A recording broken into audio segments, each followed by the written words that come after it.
Donc bonjour, je m'appelle Melvina, j'ai 22 ans, bientôt 23 ans et je suis étudiante en histoire sur Bordeaux. À côté de mes études, je travaille aussi à l'école privée Saint-Jeunesse de Bordeaux parce que je veux devenir maîtresse. Et en parallèle de tout ça, je suis Akela chez les Guides et Scouts d'Europe à la 2e Bordeaux. Je m'occupe de 24 joyeuses louvettes et je suis aussi dans le bureau de l'aumônerie Saint-Pierre.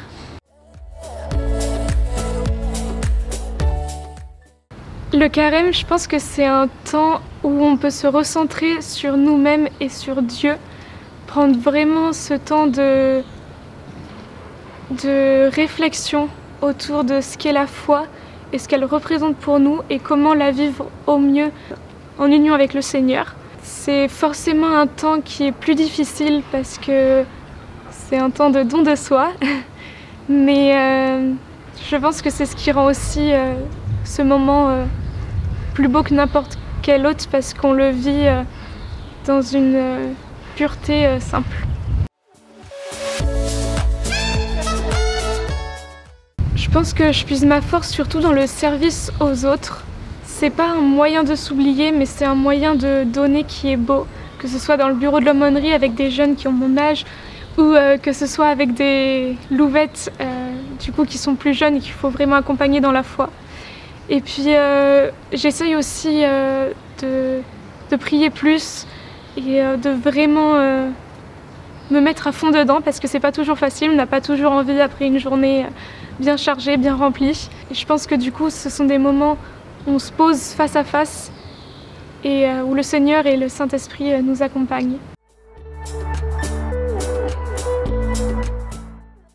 Comme je l'ai dit, je pense que c'est vraiment le don de soi. C'est une façon de se surpasser parce qu'on n'a pas forcément envie de jeûner. On a peut-être envie de prendre du Nutella le matin. On n'a pas forcément envie de faire une adoration toute la nuit. Mais c'est vraiment ce temps qui est précieux, comme je l'ai dit, oui, pour se poser. On a besoin, je pense, dans notre vie où on court à 100 à l'heure.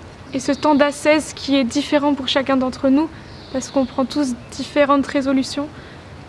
Et il peut être bénéfique pour tout un chacun. Mon parcours dans le scoutisme m'a apporté beaucoup de choses. Du coup, je fais du scoutisme depuis 2 ans et j'ai commencé directement en tant qu'Akela. J'ai tout de suite voulu me former. J'ai commencé ma progression guide aîné. J'ai reçu mon flot jaune. Et en fait, au quotidien, j'essaye d'avancer avec cette progression, avec mon perspi.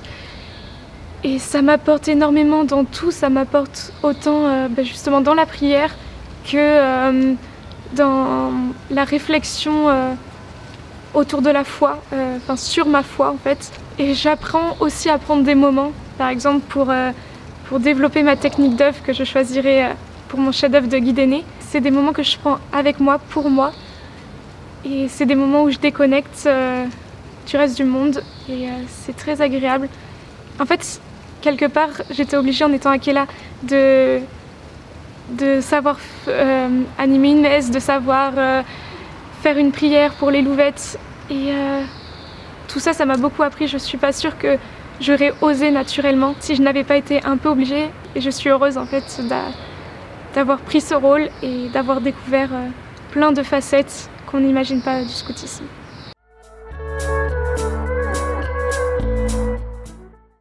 Du coup, je pense que le scoutisme apporte la simplicité, que ce soit quand on dort dans la tente avec un tapis de sol ou un duvet qui n'est pas forcément toujours très chaud, quand on fait des repas sur le feu qui sont certes très bons, mais c'est pas non plus de la haute gastronomie.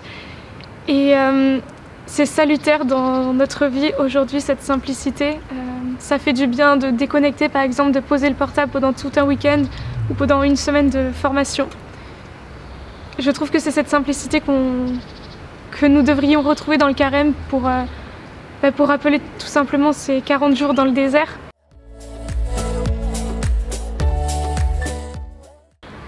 Étant donné que j'ai été baptisée assez tardivement, à mes 20 ans, et que voilà, le carême, je ne le vis pas non plus depuis des années, je dirais que c'est important de participer aux célébrations, rien que pour avoir une idée de ce que ça représente. Bien sûr, la messe des cendres, la semaine sainte, Pâques, la messe des rameaux, quoi. Je pense aussi qu'il faut être accompagné.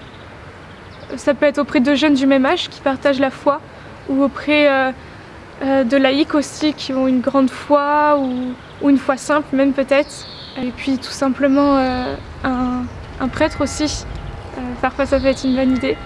Je pense qu'il ne faut pas se jeter à corps perdu et prendre 10 000 résolutions parce qu'on veut faire bien et montrer que voilà, on peut tout faire, puisque de toute manière on n'arrivera pas à prendre 10 000 résolutions, à les tenir. En prendre peut-être 1, 2, 3 auxquelles on s'active vraiment à les tenir. Et puis après voilà, être accompagné comme je l'ai dit. En ce moment, je suis en pleine recherche de saint patron parce que Melvina, c'est pas un prénom commun, donc il n'y a pas de saint patron associé. On m'a parlé de Saint Malo et il résonne beaucoup en moi.